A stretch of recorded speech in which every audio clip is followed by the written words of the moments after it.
Hello everyone. As you can see, this is the first time I'm showing my face in this channel, and it's also the first time I'm recording a video without a script.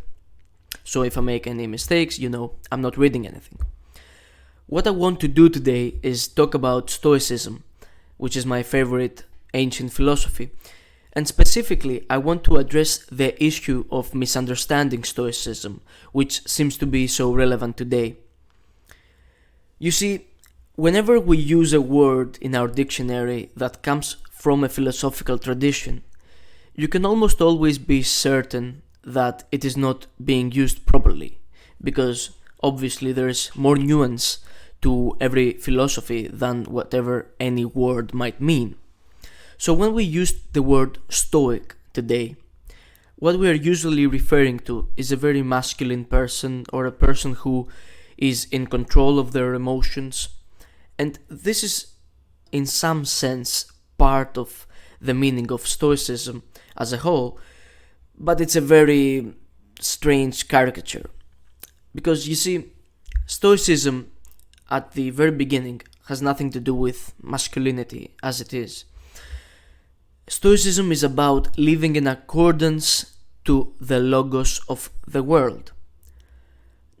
For a modern person, this might seem like some weird word that means absolutely nothing. But for the ancient world, the word logos meant a lot, and it was considered extremely important to them. So let me give a brief explanation of what the logos is. The logos is basically the logic or the order of the world. It's not exactly what the world is made of. It's the laws that govern it, and it's the predetermined, because the Stoics were actually believed in predetermination. So it's basically the predetermined way that the world is. You can make predictions about the world, you can measure the world, you can guess things about the world without resting on pure chance. This is because we all believe that there is a certain logos about the world that permeates it and that gives it its fundamental understanding, its fundamental intelligibility. Now, what the Stoics said after that is that since we are part of this logos as human beings, because of course, if we're talking about the logos of the world, you're also part of the logos since you are part of the world. And the Stoics said, since you are part of the logos, you have a sort of special debt to it. In some sense, you have to be in accordance to what you were supposed to be, to what you were intended to be. The Stoics believe in teleology. They believe that the world is intended, and that's why they are a theistic approach.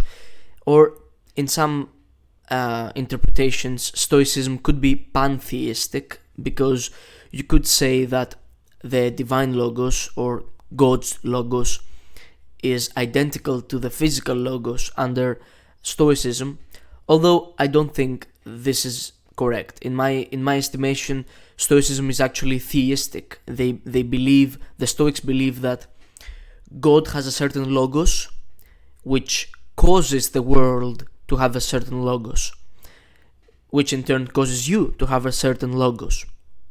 And so what you should do as a person is think reasonably about what your nature is and what your capabilities are, and then understand how you are supposed to act. So we can think about this in the following way. There is a human way of being. There is a natural way of being a good human being, in terms of being in or out of alignment with the physical logos, which is, as we previously explained, caused and sort of reflected from the divine logos. So then the question is, of course, what does it mean to be a good human being, which is famously a general problem in virtue ethics. But Epictetus says the following: we can imagine that a human being can control certain things and can not control certain other things, because the human being's nature is such that he has an inward life. We are such that we have consciousness and we are aware of what happens to us in an experiential sense. So we're not simply robots who act on certain things and just don't feel anything. We actually feel things, we actually have experiences. So in a sense, we have an inner world, we have a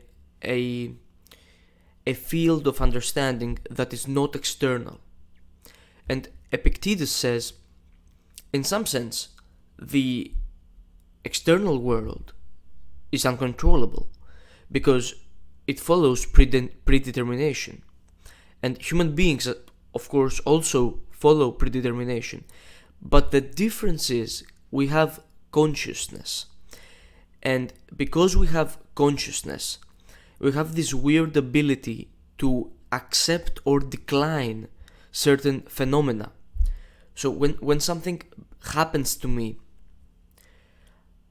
I can feel an emotion based on causation simply. But there is also a sense in which I can choose in what way I am aware of it. So you cannot choose to feel or not feel sad, but you can choose the way in which you are aware of your sadness because of this strange property that is your consciousness. And so Epictetus and all the Stoics basically suggest that, well, since everything else is outside of human ability, the human logos, which you should strive for, is such that you can assess the value and the meaning of the phenomena that happen to you. And again, I'm not saying that you can stop feeling sad or stop feeling happy about things in the way that we are used to thinking about it. The feeling is going to happen, but there is a higher level system. Like your awareness of your emotion is a higher level system than the emotion itself.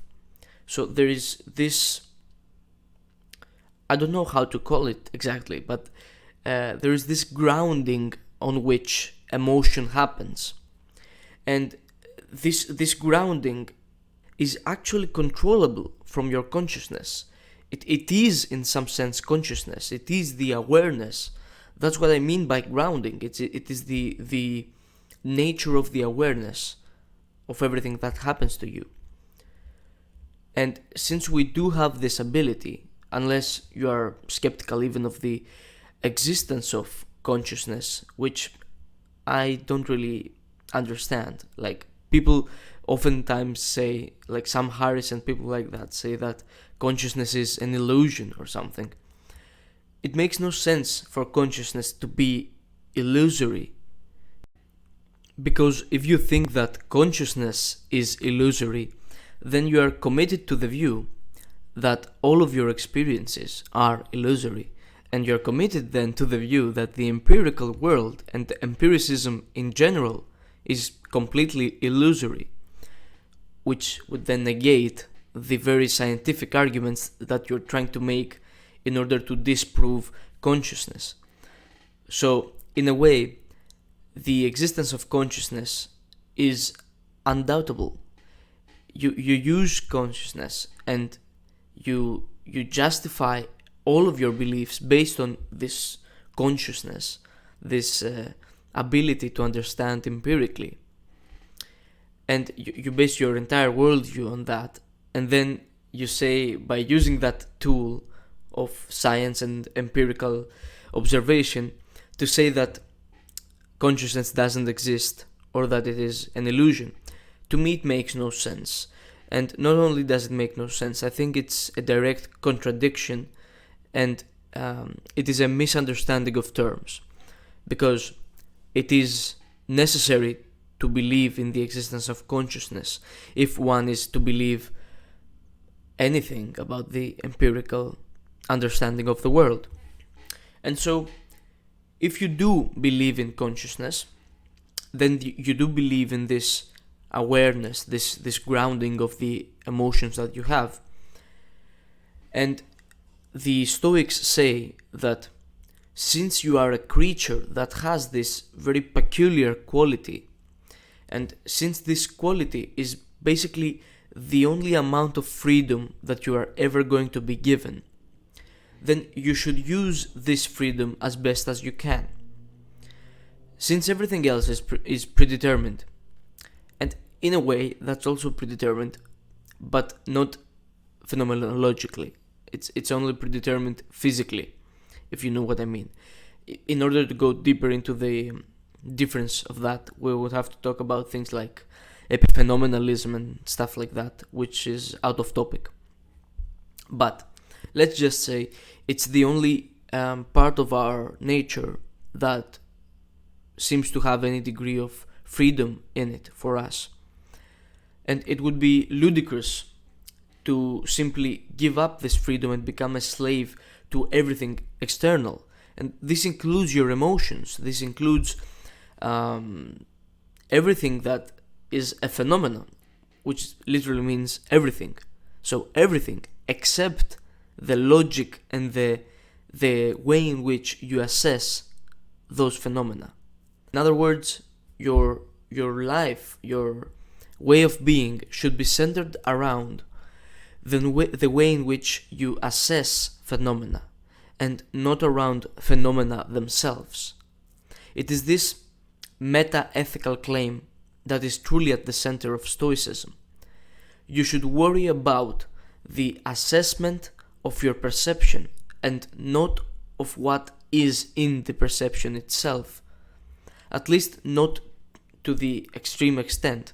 I mean, obviously you cannot escape negative feelings and positive feelings completely, and you cannot escape being enslaved to some extent to the external world and to external phenomena. But to the extent that you can, you should. And there are many people who have been able to do it to a very great extent. Think about monks, think about heroes from history. The only way in which you can really be a remarkable person is by exercising this little freedom that you have to the maximum of its capacity, in order to make you unbreakable and unshakable from reality. This is where the real power of Stoicism comes from, and this is where it becomes misunderstood and taken as a ultra-masculine whatever. And so, to end this video, I just want to emphasize that if you actually want to learn about Stoicism and you want to understand what it means and how you can use it in your life, you should actually go and read the Stoics. Don't just wait to hear other people tell you what it is or what it means. And this goes for any other philosophy as well. You should have a good contextual understanding of philosophical history and of history in general. Because if you have no context on which you understand these ideas, then they don't make sense really. They're simply syllogisms that may work or may not work based on your preferences. But if you want to have deep understanding of what it means to live in a certain way, you should study that certain way of living in a deep way and not just stay on the surface level. On a more practical note, I would actually recommend first reading about the lives of the Stoics and about the Athenian philosophies in general, going back to Socrates. And after having a general understanding of this, I would then go into Epictetus if I were starting over, because Epictetus really points you to the center of Stoicism in almost every passage that he has, unlike someone like Marcus Aurelius, who goes from one idea to the other, and in a way that is of course very much Stoic, but in a way that is not as clear cut, here is what Stoicism is, as Epictetus. So I would start with Epictetus, then I would go to Marcus Aurelius, and then I would learn about the other Stoics, because I think these are the best representations of Stoicism that we have on written works. And so that's it for today. It's weird to see my face on the camera, but I am going to make more videos like this if you guys like it. But until then, see you next time. Thank you for watching.